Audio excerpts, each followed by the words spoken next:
तो चलिए बड़ी खबर आपको बताते देते हैं कि दिल्ली में आज बीजेपी राष्ट्रीय अध्यक्ष जेपी नड्डा ये बैठक लेंगे।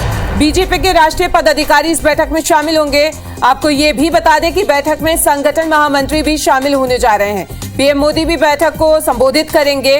वहीं मध्य प्रदेश से वीडी शर्मा इसमें शामिल होंगे और अपनी रिपोर्ट देंगे। आपको बता दें कि मध्य प्रदेश में संगठन के कामकाज की वो रिपोर्ट देंगे। 2023 और 2024 के चुनाव पर भी इस बैठक में मंथन किया जाएगा।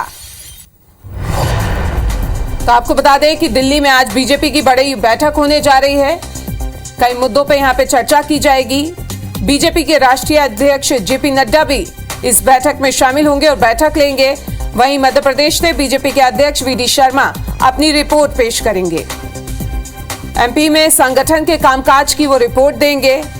इसके साथ ही 2023 और 2024 के चुनाव पर बैठक में मंथन किया जाएगा। तो बता दें कि काफी अहम बैठक दिल्ली में होने जा रही है। बीजेपी के राष्ट्रीय अध्यक्ष जेपी नड्डा बैठक लेंगे। पीएम मोदी भी इसमें शामिल होंगे। वहीं मध्य प्रदेश से बीजेपी के जो अध्यक्ष हैं वीडी शर्मा वो शामिल होने जा रहे हैं। वो यहां पे संगठन के कामकाज की मध्य प्रदेश की तरफ से जो रिपोर्ट है वो पेश करेंगे।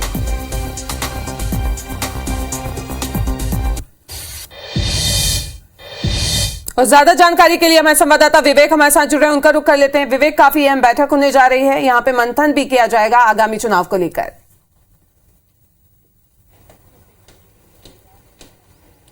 बीजेपी के राष्ट्रीय अध्यक्ष जेपी नड्डा की अध्यक्षता में आज से 2 दिवसीय बैठक को प्रधानमंत्री नरेंद्र मोदी भी संबोधित करने वाले हैं।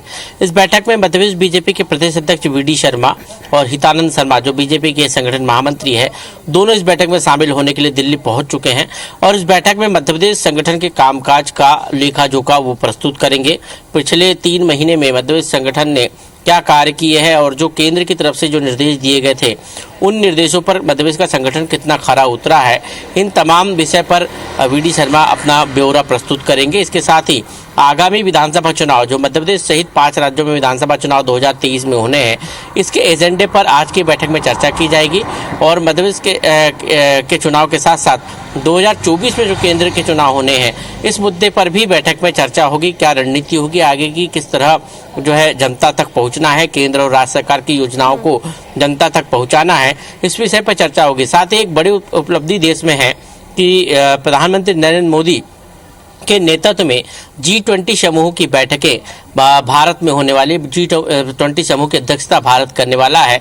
ये एक वैश्विक स्तर पर भारत की और प्रधानमंत्री नरेंद्र मोदी की एक महत्वपूर्ण या कह सकते हैं कि बड़ी छवि और इमेज का काम है बनाई है इस G20 की अध्यक्षता ने। और यही कारण है कि अब वैश्विक स्तर पर प्रधानमंत्री नरेंद्र मोदी की मौजूदगी को बताने के लिए जनता के बीच में जाकर ये बताया जाएगा कि किस तरह G20 की अध्यक्षता भारत कर रहा है और कि ये कैसे संभव हुआ और प्रधानमंत्री नरेंद्र मोदी एक ग्लोबल लीडर के रूप में स्थापित है। तो इन तमाम कार्यक्रमों को लेकर आज की बैठक में और चर्चा होगी। आज और कल 2 दिन ये बैठक होगी। काफी महत्वपूर्ण इस बैठक को माना जा रहा है और इस बैठक में जो निचोड़ निकल कर आएगा वो आने वाले दिनों में मध्य प्रदेश में संगठनात्मक रूप से भी और सरकार के तौर पर भी दिखाई देगा। बिल्कुल देखना होगा कि रिजल्ट क्या निकल के आता है। तमाम जानकारी के लिए आपका बहुत बहुत शुक्रिया।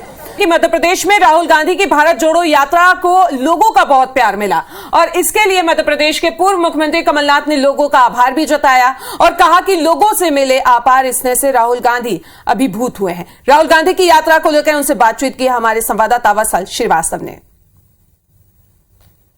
मध्य प्रदेश में राहुल गांधी की यात्रा अब राजस्थान में प्रवेश कर चुकी है। मेरे साथ बात करने के लिए पूर्व मुख्यमंत्री कमलनाथ जी मौजूद हैं, जिन्होंने इस पूरी यात्रा को कामयाब बनाने के लिए जी तोड़ मेहनत की है। सर, कहा जाता है कि बेटी की विदाई जो होती है ना, वो किसी भी व्यक्ति के लिए सबसे अहम होती है। अब ये इतना बड़ा आयोजन करीब इतने दिन चला और 370 किलोमीटर का सफर तय किया। अब जब राजस्थान में प्रवेश कर चुकी है तो आप कह सकते हैं कि हाँ, कैसा लगता है आपको? मैं संतुष्ट हूँ, पर सबसे बड़ी संतुष्टि मुझे इस बात की है कि जो प्यार और जो विश्वास लोगों को राहुल गांधी जी को मिला, ये सबसे बड़ी बात है और इससे मुझे सबसे बड़ी संतुष्टि है। कि इस यात्रा से हमारे मध्य प्रदेश के लोगों में सोच में अंतर आए। जो आज प्रयास किया जाता है गुमराह करने का, ध्यान मोड़ने का, ये यात्रा भारत जोड़ो यात्रा का लक्ष्य था कि भारत जोड़ो, केवल ये नहीं, भारत की संस्कृति को कायम रखो, भारत की संविधान, भारत के जो सामाजिक मूल्य हैं, ये सब टिके रहे।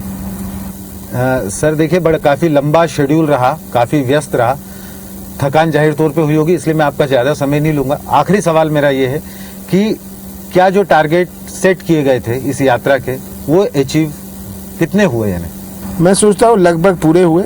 जितना प्रयास किया गया राज्य सरकार ने हमें डिस्टर्ब करने का, पुलिस से, प्रशासन से, क्योंकि अब भारतीय जनता पार्टी को मध्य प्रदेश में केवल 3 चीज़ें बची हैं, पुलिस, पैसा और प्रशासन, और उन्होंने इन सब का खूब उपयोग किया।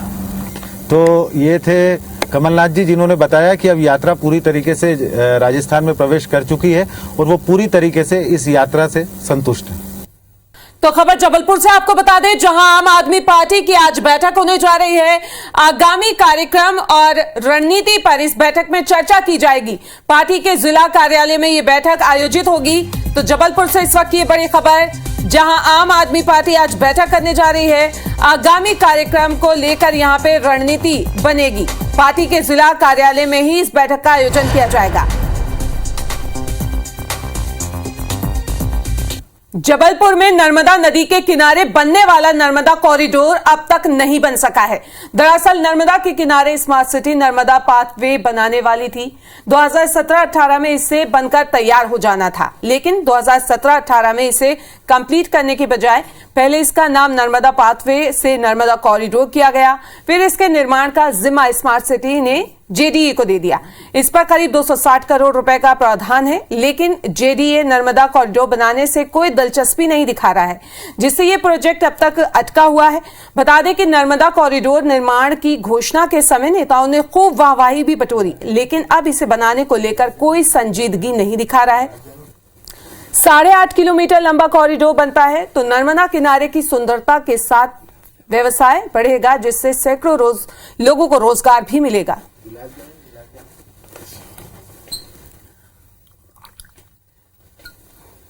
अब अगर उसको सरकार बनाना चाहे, स्टेट गवर्नमेंट, तो उसको बना सकती है, क्योंकि स्टेट गवर्नमेंट का मसला है वो। अगर नगर निगम को उसकी जिम्मेदारी मिलेगी तो निश्चित तौर पर वो नर्मदा रिवर फ्रंट जो है, पाथवे जो है नर्मदा, माँ नर्मदा का, वो हम लोग निश्चित तौर पर उसको बनाएंगे। अभी इसकी चर्चा किसी विभाग से, किसी प्रकार से हमारे पास नगर निगम में नहीं आई है। आज छिंदवाड़ा की करेंगे। आपको बता दें कि छिंदवाड़ा शहर में खजरी रोड पर लगभग 22 करोड़ की लागत से बने ओवरब्रिज के लोकार्पण को लेकर कांग्रेस और भाजपा में होड़ मची हुई है। दरअसल इस आरओबी का निर्माण कार्य पूरा हो चुका है, लेकिन लोकार्पण के इंतजार में इसको शुरू नहीं किया गया है। बताया जा रहा है कि आने वाले हफ्ते में सीएम शिवराज सिंह चौहान इस आरओबी का उद्घाटन कर सकते हैं। ऐसे में मामला तब और सुर्खियों में आ गया है जब मेयर विक्रम आके के आयुक्त को पत्र लिखकर इसका उद्घाटन 5 दिसंबर को दोपहर 1 बजे करने की घोषणा कर दी और बकायदा आयुक्त को पत्र लिखकर इसका उद्घाटन करने की व्यवस्था बनाने को भी कहा, जिसको लेकर छिंदवाड़ा में अब छिंदवाड़ा की सियासत भी गर्मा गई है। दरअसल निगम में कांग्रेस की सरकार है, वहीं भाजपा के नेता चाह रहे हैं कि आरओबी का उद्घाटन सीएम करें।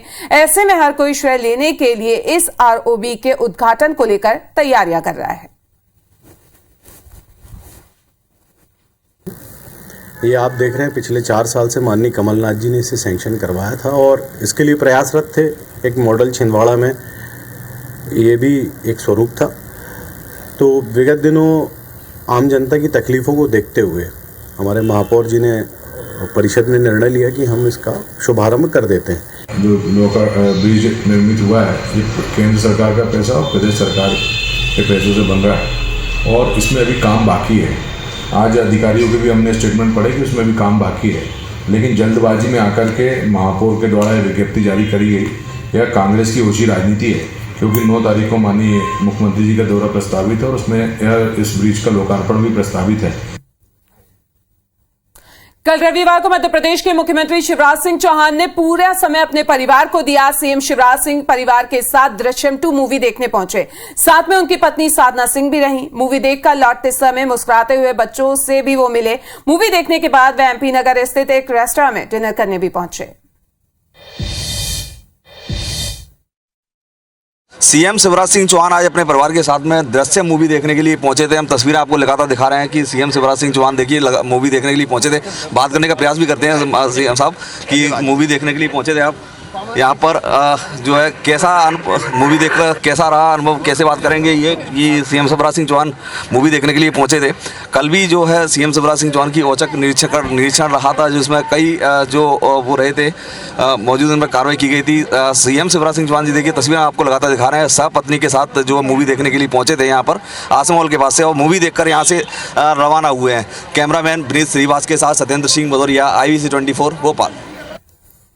तो चलिए बड़ी खबर भोपाल से आपको बता देते हैं, जहां पे मेट्रो कंपनी को निगम ने थमाया है 4,13,000 का बिल।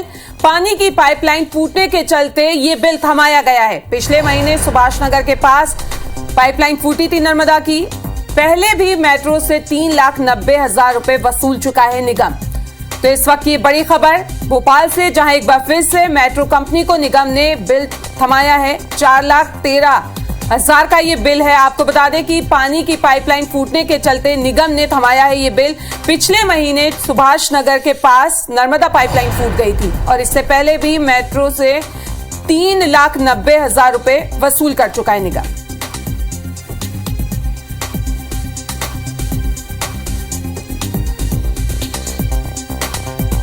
तो भोपाल से इस वक्त की ये बड़ी खबर, जहां पे मेट्रो कंपनी को एक बार फिर से बिल थमाया गया है। पाइपलाइन फूटने के चलते ये बिल थमाया गया है। पिछले महीने सुभाष नगर के पास नर्मदा पाइपलाइन फूटी थी और इससे पहले भी मेट्रो का जहां काम चल रहा था वहां पे पाइपलाइन फूटी थी, तो उसको लेकर 3,90,000 रुपए का बिल वसूला गया था निगम की तरफ से।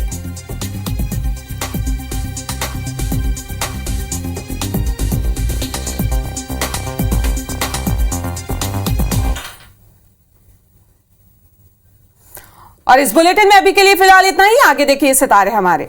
नमस्कार।